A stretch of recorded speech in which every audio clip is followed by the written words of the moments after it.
মন্ত্রী বা প্রতিমন্ত্রীর বেতন যদি 42 লাখ টাকা হয়, উনি যদি সেখান থেকে হলো 38 লাখ টাকা 32 লাখ টাকা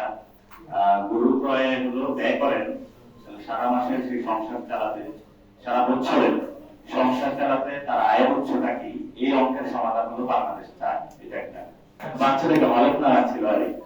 এটা আপনারা জানেন এটা কোন মন্ত্রী, ওটা বললে তো দেখা গেছে কালকে আবার আমাদের বাড়ি বা বাঁধবে, বললো আমাকে গালি দিচ্ছে। আমি বাংলাদেশের কাউকে গালি দিইনি, যারা বলে এই কথাগুলো বলছে আমি হলো জবাবদিহিতা করেছি, আমি সমালোচনা করেছি, আমি আমি বলেছিলাম যারা সংস্কার বাস্তবায়নের কথা বলেছে তারা যদি সেটা থেকে সরে যায় তাহলে এটা বাংলাদেশের মানুষের সাথে প্রতারণা। এটাকে যদি কেউ গালি মনে করে এবং নিজের হলো খরগোশের মতন বা ওর পাখির মতন মাথায় একদম হলো মাটির নিচে ডুবায় থেকে হলো যাওয়ার চেষ্টা করে যে আমি কিছু দেখি না, কিছুই জানি না, ঝড় আসছে মাথাটা হলো নিচের দিকে দিতে হবে, সবাই তো আর মাথাটা হলো পাখির মতন একদম হলো মরুভূমির বালুর নিচে ঢুকে দিতে পারে না। সেই জায়গা থেকে আমাদের থাকবে